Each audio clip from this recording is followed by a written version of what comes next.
This episode of the Policing Matters podcast is sponsored by ESOF by Miller Mendel. Learn more about streamlining your agency's crucial pre-employment background investigation process with ESOF at www.esoph.com. That's www.esoph.com.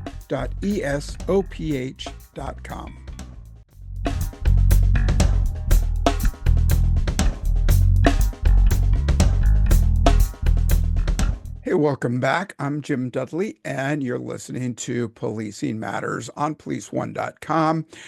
Well, are we doing the best job we can in recruiting today? I'm sure a lot of heads are nodding or shaking as your agency goes.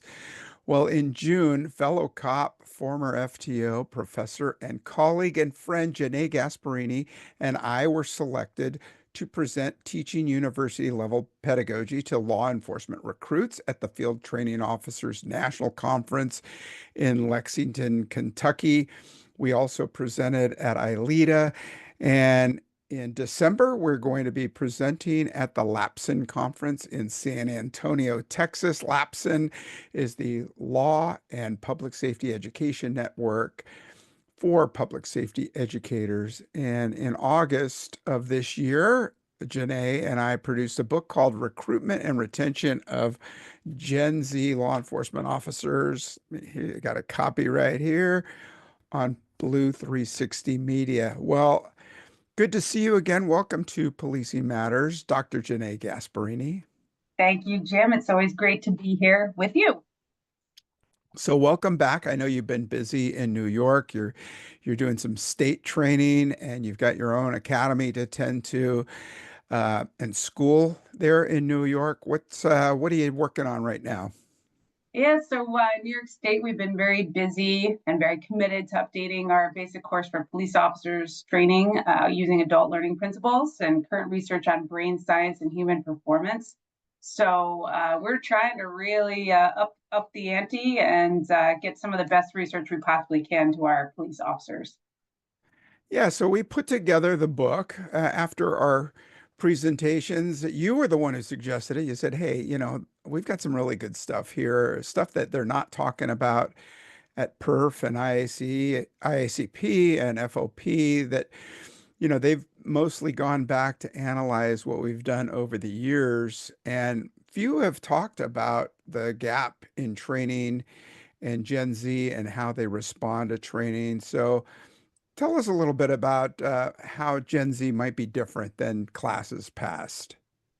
Yeah, I think originally at the outset of this project, we took a unique approach in that we took the feedback we were getting from our colleagues and peers, and we went right to Gen Z officers to ask them directly these questions that were plaguing police leaders. And, as they're trying to not only recruit, but also retain and train this new generation of police officers. And, in that started our research. And then moving into discovering more and more about Gen Z, I think that we found that this generation's differences from past generations have really been studied far and wide across disciplines. As we know, corporate giants like Google and Apple have conducted their own research, and we're all looking to extract from that how to best attract, retain, and work with our Gen Z employees. So, as you might imagine, from all this research, we've come across many distinctions.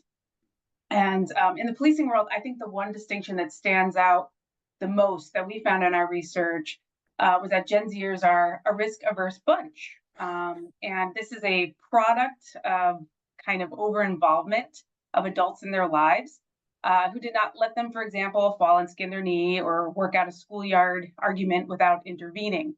And as we have come to find out, and both from our colleagues and our own research, that this has rendered many of them not only risk averse, but also less resilient and less equipped to deal with failures or mistakes. Huge problem for policing, obviously. And this has translated poorly to our profession.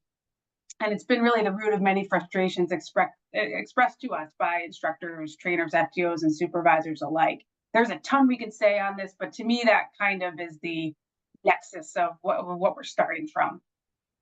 Yeah, and for me, I'm probably a little bit older than you. I can recall, the technology divide when I first started in policing where I did have the MVT, the mobile video terminal, in my vehicle, and it was fairly new to policing at that time. But over my lifetime, I remember going from a pager to a cell phone, the cell phone in the car, and the first cell phones were, these giant shoebox kind of phones that we were using, and then our giant calculators down to a phone, a computer, a handheld computer in a phone that AI has started to really take over. And I could see that over the lifetime of our Gen Zers, that's all they've known. And they've only known this technology and technology that will help correct their mistakes.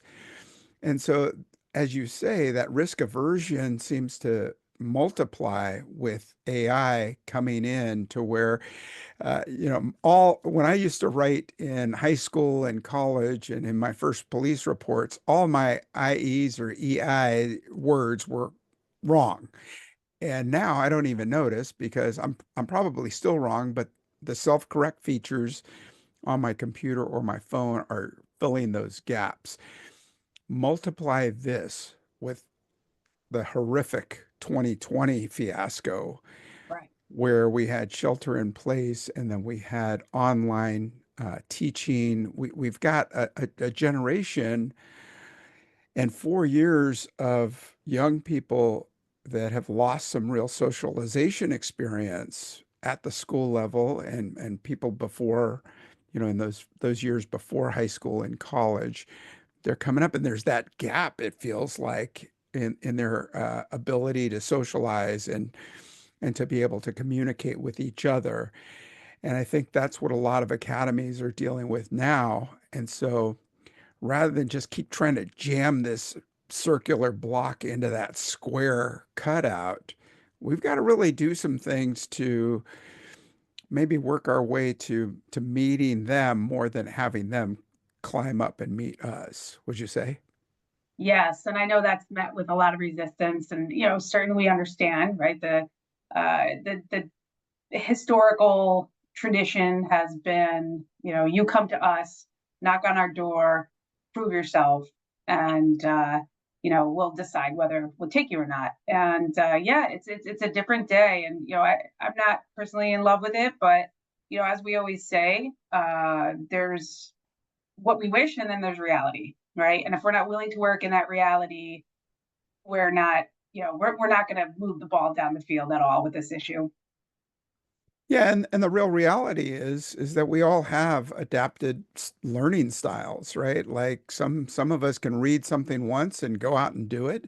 Others need to watch it, and people like me, I'm visual and I need to, get hands on and actually do it. So, those old conferences where somebody stands up at a podium, or even a police academy where you get somebody to walk in, stand at an academy and blah, blah, blah for an hour at a time, sometimes it's really hard to sink in. So we're doing some different things in college education, and we're just starting to crack police academies. Yes, they're making us better instructors, that's for sure. Yeah, instructor development, really good things happening there. But I'd say even before that, let's start, say our starting point should be at an agency level where, again, it's human nature for our brains to fill in the gaps and say, oh no, we're doing really well when maybe we're not. So you're a leader at an agency, you take over and maybe you give the quick once over, or you get a lieutenant or a captain to come in and tell you how things are going at the recruiting level, at the academy level, and the field training level. And then you look at the bottom line and you see 30, 40, 50% or more attrition rates. First of all, it's tough to recruit people. And then they've gone through all the processes. So we think we've got some quality people. We put them in the academy and they start dropping week 1, week 2, week 15. And at this point, it's necessary to do an assessment at that level. And I don't think the chiefs, the sheriffs are really equipped to take a critical look at their own agencies. So maybe they get an outsider to do an assessment for them. Sure. Yeah.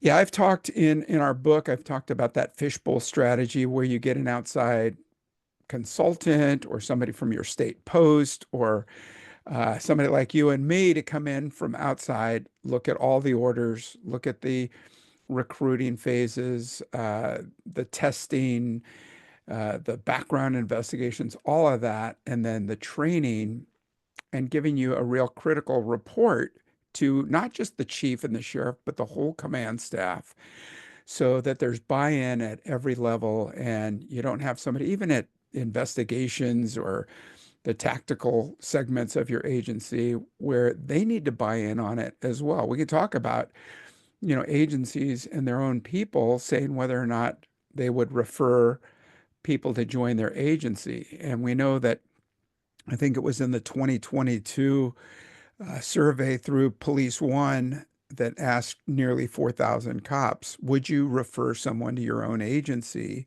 Right. And only 7% said they would. And so we're doing something at our own agency level where we need more buy-in. Mm-hmm. Yeah, absolutely. I really love that fishbowl strategy. I think another thing to consider is, I think it's a way to build community trust and stakeholder engagement for sure. But we're living in an era now, and as a self-proclaimed sociologist, I like to sit back and kind of watch things unfold. It really appears that people have had it up to here with kind of lack of transparency and maybe deception and not really knowing where to go for truth. And if you're a leader at this point in our American history and our policing history who's willing to be transparent and willing to be open and willing to get feedback from your entire complement of your command, from community members and so forth, I think you stand to make some very positive changes and realistic ones too that people can really get behind. Yeah, so we've got to, instead of locking the doors and doing things behind the scenes, we open the doors, we invite the public in, we build that community trust so that, Mhm.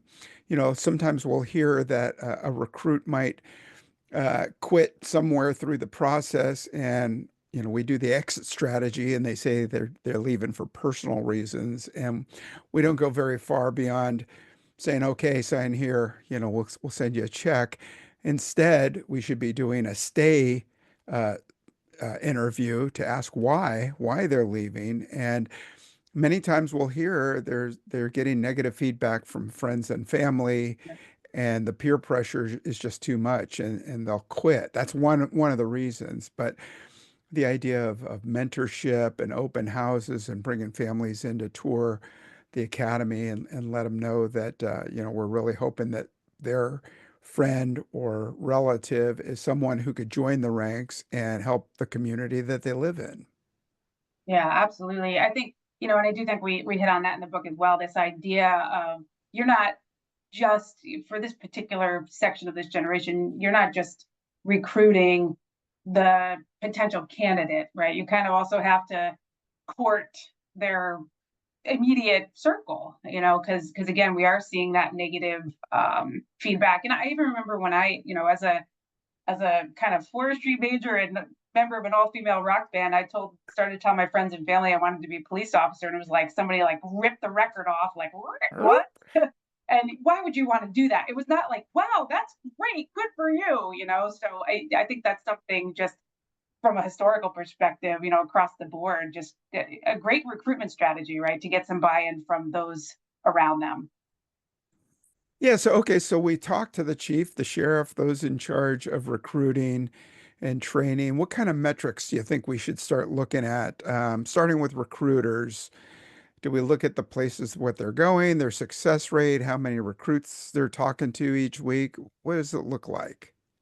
Yeah, I think. I think we have discussed this many times. I mean, in an ideal world, starting with the recruiters, we want to foster a culture in our police agencies where everyone is a recruiter. But of course, that means you have to have happy campers, right? Or at least happier campers. And we know from our Police One surveys and data that overwhelmingly that is not the case in American policing. Hopefully with good leadership and things, we turn the tide on that as we move forward here. But some of the things that make sense to me about the recruits themselves, is, developing recruitment strategies that reflect what the job entails today. So, things like what do we want, right? Since 2020 till now, we've moved off our mark massively, right? We want the emotional intelligence, we want the problem solving ability, we want the communication skills. You know, things including the idea of bringing in the social sciences, and they do have many tests and instruments that they give to people. And I know I read something on P1 at one point that they were one agency was giving a test for, I want to say it was EQ, it was emotional intelligence, as part of their metric, if you will. And as we know, as far as recruiting methods go, and you speak to this very well in the book, right? We talk about meeting them where they are, making the process shorter and more user friendly. I mean, it goes on and on. But one thing I do want to bring up here, as far as recruitment goes and who we're recruiting, is I think another idea that we discussed that was great was kind of advocating for a raise the age for police officers, right? And filling some of our gaps with older recruits even. So, who are we recruiting, and why or why not, right? Kind of going into uh, less traditional meets.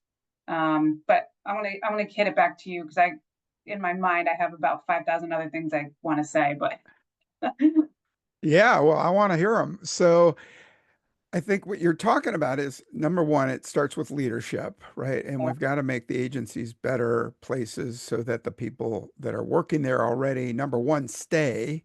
So we right, we talk about retention strategies in the book a lot.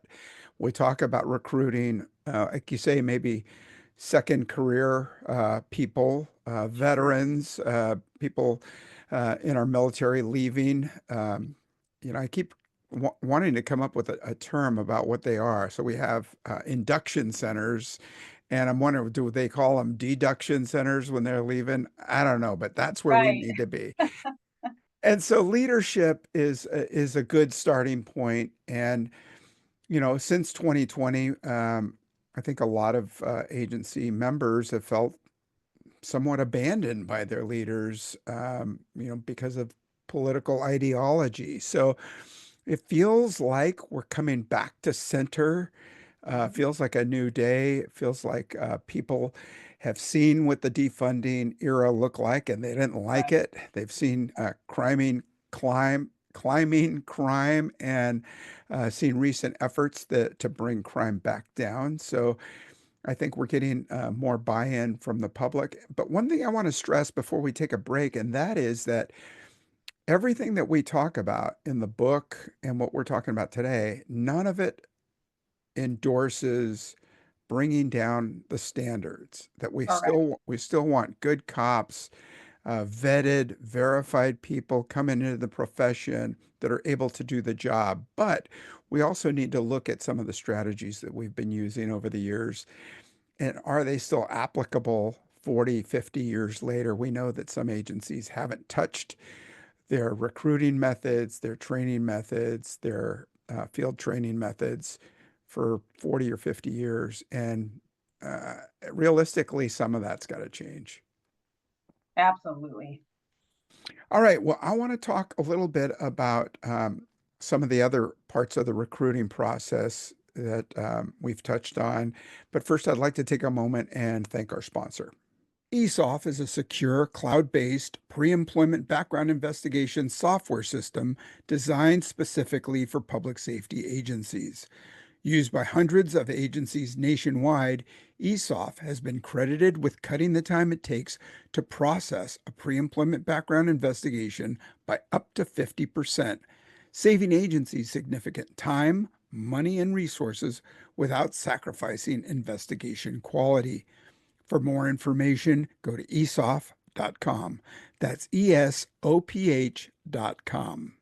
And we're back, and I'm speaking with Dr. Janay Gasparini, Police One writer, current police officer, former FTO, and on faculty at CUNY. Okay, Janay, we're talking about those other reports, FOP, PERF, IACP, and others. They all say the same thing, that we need to speed up the recruiting process. How do we approach that without compromising standards? Yep. So I think one way is to steal an idea from academia. This idea of rolling admissions. I think that so we want to increase our pool, right? So in New York, and it starts there. Really, we have to increase our pool and attract candidates and make it easy for them. So in New York, we are still on roughly every 2 years we'll give a civil service test, and maybe to start you just annually give that test, right? Something as simple as that. So making ongoing and rolling recruiting. One of the things we talk about in the book is recruitment, like we said before, being everyone's job at all times. But to avoid compromising standards, even if we get these people starting to come through the door, looking again, we kind of mentioned it before, but testing that gets to the heart of the skills and abilities agencies want recruits to have. All those things we already said: communication, resilience. These are a great idea. As far as standards, we look at that, and we already see. I know an agency locally, they've rid the requirement that they had about marijuana usage. Right, we're now living in a time where it's perfectly legal. I mean, last time I was in New York City, I couldn't believe it. You couldn't take a breath anywhere without smelling it, and we have to look at that. It obviously goes against the grain a little bit, but as you're saying, trying to update our times and methods with what's going on in society. Do we love it? Maybe not, but is it reality? Yes. Hmm. Yeah, and the physical standards as well. We've seen some agencies pull back a little bit, at least at the entry level, maybe not to post standards, but that there's an expectation that the academy people get people up and trained so that once they're done with the academy, they're able to do that.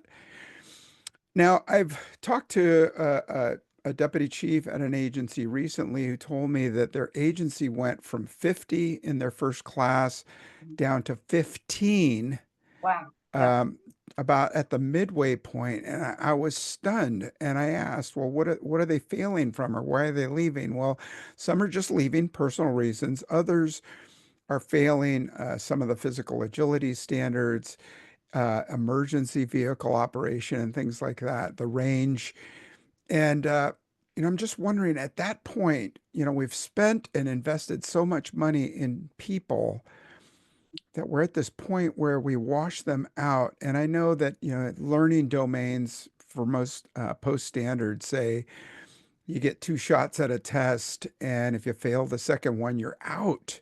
Right. And so, without compromise, without, keeping someone who shouldn't be kept, is there a way to unplug these individuals, take them into some remediation, get them back up and running, put them back in the game? You talk about this rotation of, uh, you know, from academia, this constant hiring. Couldn't we do that? Couldn't we unplug people, put them in some other job skill until they're ready to join the next recruit class? Yeah, I mean, I think all things are on the table at this point. One of the greatest things I've seen and read about is kind of falls under the umbrella of managing expectations even before they step foot in the academy, right? Physical fitness training, even some rudimentary skills like note taking and academics, that sort of thing. I think that's a really great way to try to mitigate these issues. But again, talking reality again, right? We also have this problem where a lot of young people are not as active, right? They're not. We've got the video games, things like that. We've even discussed going to sports teams because sports teams kind of embody a lot of what we're looking for. And you have that great example with the coach out there in San Francisco. Um, but it is tough. I mean, if we wanted to really restructure how we onboard as far as like the recruitment process into the academy process, Are we prepared to give people different chances or other alternatives? I mean, that would be a major, major shakeup in our industry. Yeah, I know some of the recruits, and we talk about students and their fear of the unknown and Mhm. the washout rate, but I mean, there's even that ghosting rate that we talk about where you might get 500 people sign up for the test and you might get 200 to show on the day of testing. Mhm. Crazy. Yeah. And to mitigate some of that about losing people along every step in the process, more and more agencies are doing multiphasic testing where you do your written and your physical agility test in the same day. And then you might Right. come back and do your oral boards in some other part of the process. That seems to be helping. But what you talked about is that tutoring or mentoring to get people up to that ability to take the test. I mean, for promotionals, for me, a lot of times it felt like we were testing for the test. Like Right. sometimes the testing phases were so complicated that you were spending a lot of your time trying to figure out the test to see what they really wanted. And Mhm. so these programs that say, come on in, we're going to give you a couple of free shots at the pellet B test or whatever test you're using for intake. We're going to show you. And I tell students all the time, when you take these tests, they don't expect you to be a police officer. So try not to think like whether you should arrest somebody right out the gate or do some other part of the process. Just be analytical, use your problem solving skills, and answer these questions as you would. And we'll train you to be a cop once you get in. But I think that fear of the unknown is a real blockade to those people who ghost the tests. So with these agencies doing these prep tests for physical agility, where you get to run through the course, maybe do 6 or 8 weeks of training where you're doing push-ups and sit-ups and running and dragging a simulated body and things like that, that those go a long way towards getting successful people through the door. Yeah, sure. And we always talk about demystifying the whole process. And to this day, I have students or just people who get in touch with me for various reasons who do still think that that written test is, I mean, what do I need to know? Like, do I need to know the law? I mean, no, not at all. It's the way it's in New York anyway. A lot of it is reading comprehension and just trying, to understand, a paragraph and ordering information and things like that. So that there just shows me that that's an area we could work on for sure. We shouldn't have people wondering what the heck is on the police test before they get in the door. Yeah, and so, I talked about my, caveman days of, looking at a pager and then looking at a phone, trying to figure out what they mean. And so now we have access to all this just phenomenal AI and technology. I'm starting to see some agencies use VR technology to get the interests of students to take a look and maybe feel like what it might be to do part of the job. Should we start to bring VR and other experiential learning into the academy setting? Yeah, I mean, I think it's great. We know, for people who are really invested in uh, adult learning theory and human performance studies, and we know all of these things to be very helpful. Contextualized learning, realistic training environments. I have to give a shout out. I'll give an example. My direct supervisor, my colleague, he along with another complement of experts, they have taken on the giant task of rewriting the firearms curriculum for New York State. And they've done exactly what I just said, reality based, right? We know gunfights take place close range, around vehicles, around doorways. We know the human performance indicators that happen in a body when we're faced with a critical threat. Guess what's reflected in the curriculum, right? So I think anytime we can get virtual reality, anything experiential, it's a home run. Yeah, for sure. And I know that a lot of agencies are using VR. We've grown up with the FATS machine, the firearms Right. training simulators. They're 2D. We're getting into 3D now and surrounding VR, helping to build compassion and empathy. We're talking about dealing with people, in suicidal situations. And I can hear people saying VR is never going to take the place of actual one-on-one training. I totally understand and get that. But as a supplement, and at least to help some of those struggling students to get them to better understand, maybe because they have a different learning process, that I think, especially about those suicidal situations. So you find yourself standing on a roof and you're looking at somebody sitting on the ledge, and chances are you're going to have to talk to them for more than 3 minutes. But what do you say beyond 3 minutes?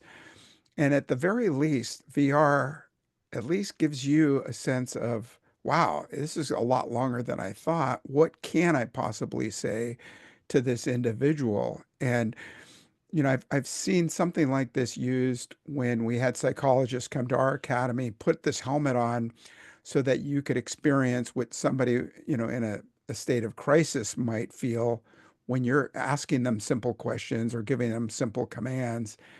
And from their perspective, how you come off to them is very threatening and very scary. So in that regards, I think VR training is, a game changer.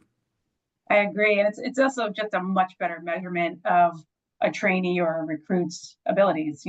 That's nothing you can show us on paper. So even there, that's a huge possibility, even in the onboarding process, maybe. Yeah, for sure. And we talk about gamification, that so many of the young people taking the test have grown up with gaming and studying and using not just VR, but computer-based programs, different learning tools. We were forced into it using Canvas and Moodle and these other online courses where we've had to build content to try to reach students that are learning remotely. Well, now we've got them in the classroom or in the academy, and yet still there's good ways to reach them inside the classroom and outside. Yes, absolutely. It's, I think at this point it's a non-negotiable. We always say, right, they're in their phones, even our students, but that's how they're getting their emails, their announcements. Some of them complete their homework on their phone. All those learning management systems have a cell phone friendly version, right? Mhm. So, even going back to our conversation about recruiting, what about your recruitment process? What of that can you make in a cell phone format? And it's with the gamification, the immediacy factor, right? And you'd probably, we talk about speeding up the process. Well, the whole world has been sped up. Their world is sped up. I think we'd have a much better return if we're able to we give our recruiter, a cell phone, and this is how we're going to communicate with these recruits going forward, and just trying to get the information we need from them, keeping them on track, and seeing them through the entire process in a format that they're comfortable with. Yeah, and I've had people on the show tell me, well, you know what, we really don't need to hold their hand through the process. But I mean, Yeah, if we think about our own phones and our calendar reminders, and if we got it, if we have an appointment to go to the doctor or to get our car fixed, we'll get those texts that say, "Hey, don't forget, bring your car into Jiffy Lube today at 2 o'clock," or right. what have you. So it's really not overreach in or reaching down to younger people to give them those constant reminders. If anything, coupled with mentorship with a recruiter who makes that personal contact with the recruit, who explains the process, who tells them, don't forget to show up for these, tutoring sessions or this practice physical, and then reminders on the phone. That's not out of the realm of what we're seeing today in life in general. No, I totally agree. And another thing we touch on in the book is leveraging things that we know about Gen Z to our advantage. And we know that they are high touch. They are high communicators. They are used to asking why. They've been involved in adult conversations and decision making from a much younger age than we ever were. Right? I've like playing with rocks and sticks out there, and they're you had a 7-year old manipulating a technological device that like I even have trouble with as a 43-year-old. It's just a different time, and we know that this kind of they're used to this back and forth from their parents, from teachers. So, to your point, do we mimic that and get what we want from it? Mhm.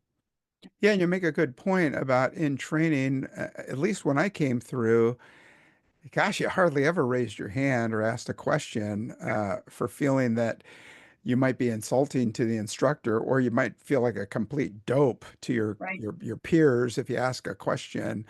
But today's Gen Z, we've noticed in our research that they're more than willing to ask a question or even question methods, and not so much to counter or argue with the instructor, but really from that place of curiosity to know more rather than to object to what they're learning. So I think, in that way, we need to train our academy people as well to say, hey, uh, you're going to get questioned, and as long as it's a reasonable question, some people need to run through the process or get a different example or a scenario so that they can better understand. I mean, if you think about, learning in 2D, they are trying to learn in 3D, 4D, 6D, and we've got to meet their curiosity. Yeah, agreed. And like you're saying, it's not a disrespecting. It really is. And ironically, I think for me as an instructor, it's almost provided a almost like a self check too, because they might ask a question. I was like, I never thought of that, or that is a good question. Why do we do that? So it's kind of beneficial, I think, across the board. That's one thing from Gen Z for sure that I think we can benefit from. Yeah, and it's one thing that I picked up from teaching college students that quarterly through a 16-week course now, I will ask, okay, how's the speed of the class going? One being too slow, three being just right, five being too fast.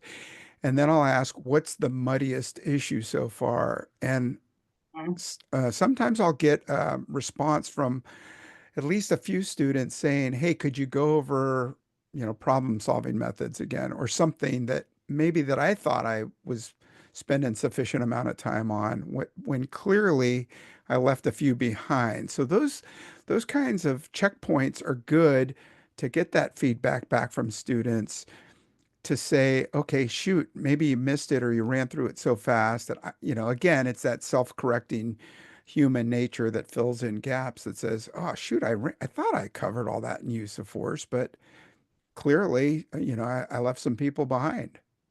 Yep. And therein, this conversation is yet another opportunity for us to be willing to shift the culture in academy and in field training and in training in general, about, we talk about this too, like kind of making it an okay environment to engage and ask questions. And yeah, hopefully, I think we are turning the page on that. I have the fortune to see a lot of police instructors do it at their craft, if you will, and you do see it more and more, and I think it is a good thing.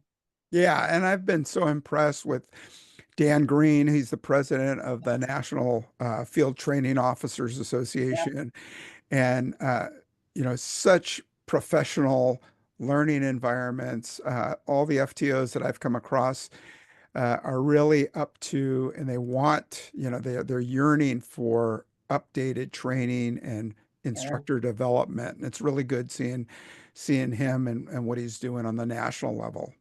yeah. I agree wholeheartedly. Great organization. Yeah. So, what about the training process and stress? So, the feedback that I'm getting after a show is that, hey, man, you're missing the point. Critical situations, life or death, people need to be able to operate in stressful situations. We need that artificial stress in training to make them realize that they're going to have to stay on focus with all these external things happening.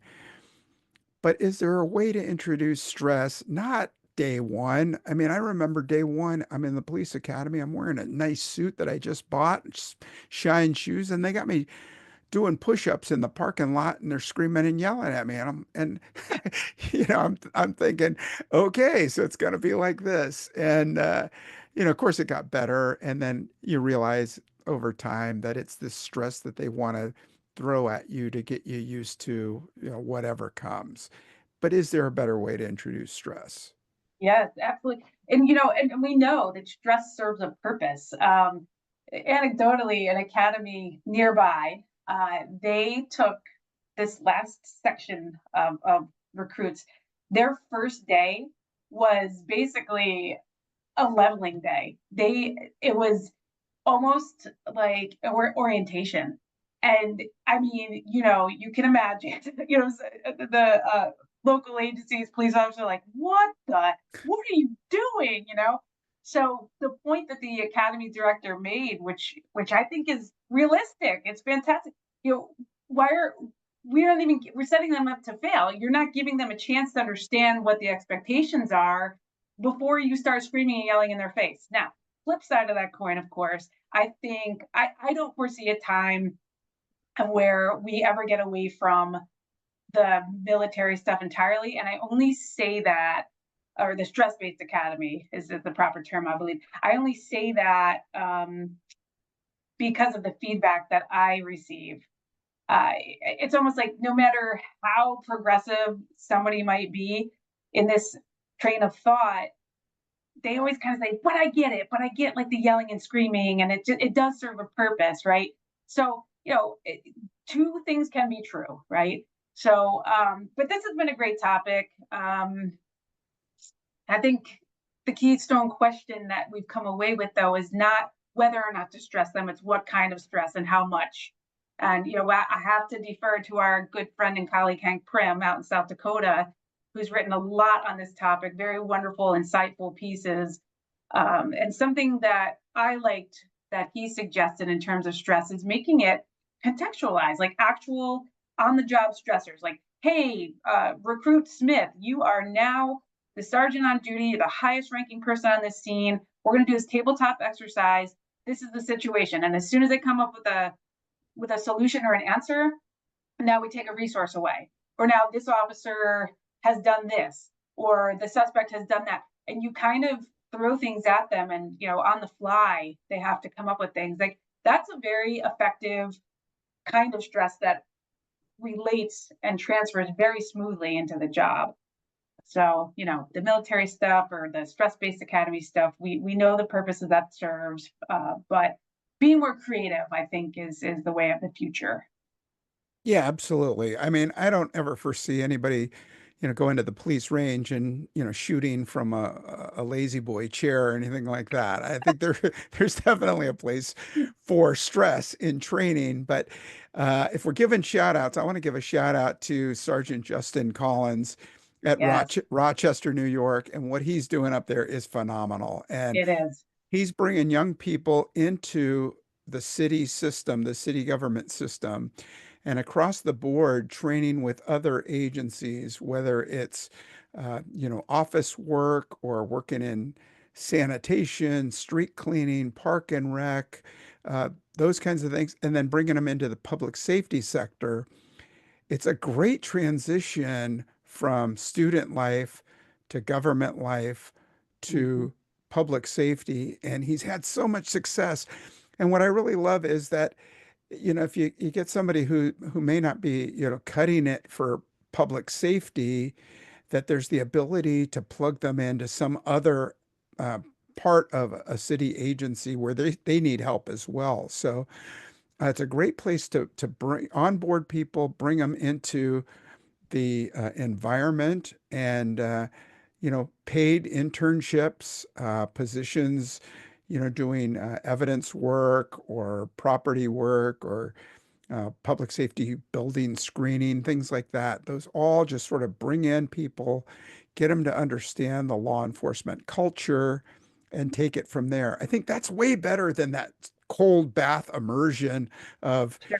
Yeah, you're going to get that suit dirty because you're going to be doing push-ups in the parking lot. Welcome to the frickin' blank blank PD.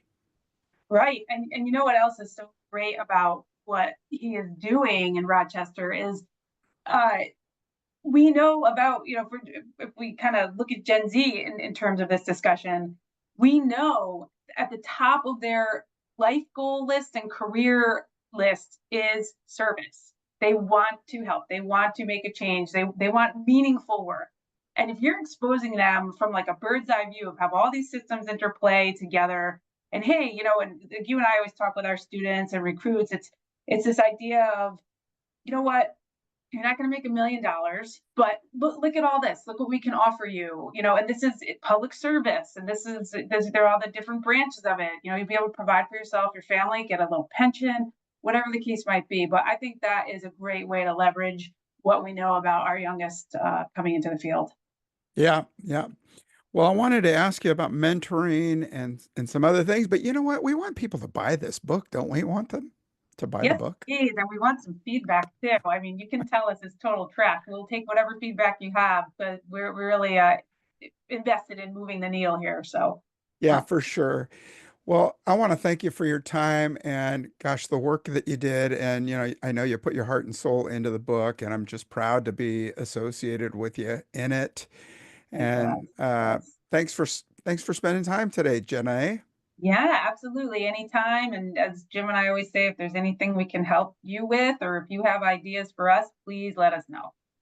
Yeah, and we've had a lot of great guests on the show that talk about the programs that they've had from, personal trainers and talking about looking at the systems to see if they're still relevant, if we're testing for the right things. We've had HR people, we've had field trainers. Mo Canady from the School Resource Officer National Program's been on the show, and a lot of great experience. So tap into us, shoot me an email. I'll make sure that Janay gets it as well. Drop me a line at policingmatters@police1.com, and we'll answer your question or look it up and get back to you.